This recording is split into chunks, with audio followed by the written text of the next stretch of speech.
gue mau tahu tanggapan lu deh.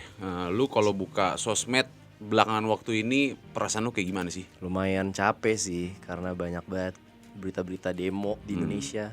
Itu kan berarti Indonesia lagi nggak baik-baik saja. Kita berharap solusinya segera cepat ditemukan lah. Semoga Ya kan? cepat bisa ditemukan solusinya. Nah, ngomong-ngomong soal demo nih El, gue juga pernah denger ada beberapa peristiwa demo yang itu cukup besar dan bahkan dunia tahu nih El. Sama banget lagi, gue juga tahu nih ada beberapa kejadian demo yang besar. Ada beberapa demo di dunia yang ini tuh udah diikutin dan udah terjadi semasif itu, tapi hasilnya ya nihil. Demo segede gitu hasilnya nihil. Itu demo apaan Ki? Nah, ini bermula dari demo anti perang Irak di tahun 2003. Lu bayangin El, hampir satu dunia itu turun ke jalan, tapi pihak Amerika ini tetap ngeyel. Kayak udah dikasih tahu rame-rame nih, tapi ya mereka mengabaikan hal itu. Wah itu sih udah bukan ngeyel lagi. Dan seolah-olah nih si pihak Amerika itu menjadikan peristiwa ini sebagai panggung dunia dan untuk menjadikan mereka itu kayak negara yang super power. Emang kronologinya gimana Ki? Oh doi masih bisa pede nyerang Irak? Jadi kurang lebihnya gini El, di tahun 2003 dunia ini benar-benar bersatu buat ngedemo anti invasi Irak. Biasanya nih disebut sebagai Global Day of Protest. Maksudnya bukan cuma satu negara doang? Bukan, bahkan demo ini tuh digelar lebih dari 600 kota, mulai dari London, Paris, Sydney,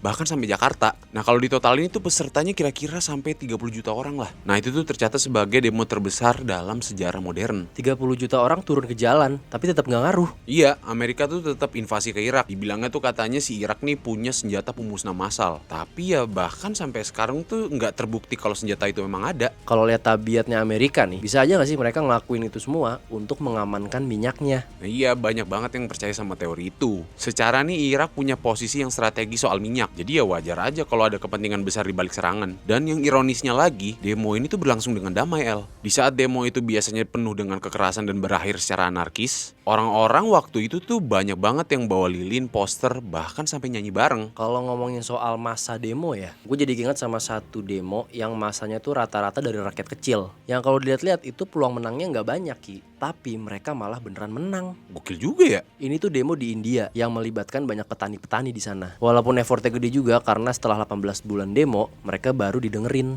Emang mereka protes soal apaan? Di tahun 2020, pemerintah India itu mengeluarkan 3 undang-undang pertanian untuk modernisasi pasar. Tapi petani kecil ngerasa itu malah bikin mereka rentan. Takut harga panen makin gak jelas, dan mereka jadi tergantung sama korporasi besar. Terus cara mereka ngelawannya ini kayak gimana? Nah mereka nih bikin camp-camp di pinggiran Delhi dan tinggal di sana sampai berbulan-bulan. Ada yang masak bareng, bikin sekolah darurat, bahkan sampai bikin klinik sendiri. Aksi mereka tuh bukan cuma protes, tapi juga bentuk solidaritas hidup. Dan akhirnya pada Desember 2021, pemerintah India pun membatalkan semua rancangan undang-undang itu. Mereka juga janji bikin komite soal harga minimum panen dan kasih kompensasi buat keluarga petani yang meninggal. Padahal mereka nih yang dianggap kecil, malah bisa nyenggol kebijakan nasional. Kadang harapan itu datang dari tempat yang kita nggak duga Ki. Petani India membuktikan kalau konsistensi dan solidaritas itu bisa jadi kekuatan politik yang nyata. Nah ini gue setuju nih, ini tuh jadi bukti kalau demo itu nggak melulu soal chaos, bakar-bakaran, atau bentrok sama aparat kayak di Tiananmen, Cina. Emang iya setragis itu?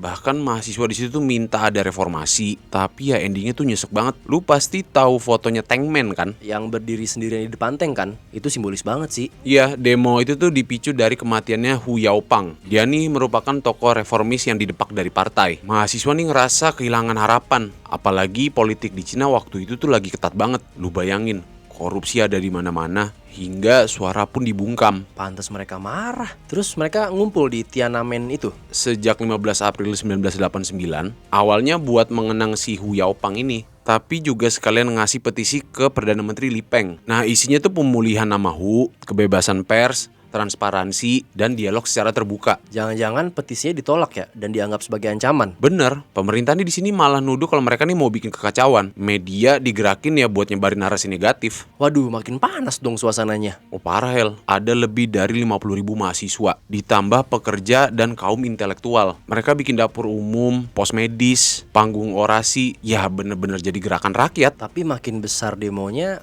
makin bikin pemerintah panik kan? Banget, apalagi pas menjelang kunjungan Gorbachev ke Beijing. Dunia internasional mulai ngelirik tuh. Aksi ini jadinya dinilai sebagai gangguan sama pemerintah. Ya malu cuy mereka. Terus gimana Ki kelanjutannya? Akhirnya buat nyingkirin gangguan ini, pemerintah itu menetapkan status darurat militer pada tanggal 20 Mei. Tapi tentara sempat ditahan dulu kan? Iya, karena jumlah masanya yang terlalu besar. Tapi pada malam 3 Juni, pasukan bersenjata tuh dikirim lagi. Mereka di situ langsung nembak dengan brutal. Lalu pada pagi 4 Juni, Tiananmen dibersihkan dengan darah. Dan dunia cuma bisa nonton. Sayangnya iya, media asing nih sempat ngerekam, tapi ya aksesnya ditutup sama Cina. Ribuan ditangkap dan topik Tiananmen itu jadi tabu total. Bahkan katanya kalau search itu di medsos Cina bisa langsung diblok ya. Makanya penting banget buat terus kita cerita ulang, biar ini tuh jadi sejarah yang gak terlupakan. Padahal ya kalau lu tahu nih Ki, 3 tahun sebelumnya di tahun 1986, lebih tepatnya di Filipina, rakyatnya juga pernah ngelawan. Bahkan mereka berhasil menggulingkan rezim otoriter. Oh iya, tapi bedanya nih mereka gulingin Marcos tanpa ada pertumbuhan darah. Saking muaknya semua lapisan masyarakat,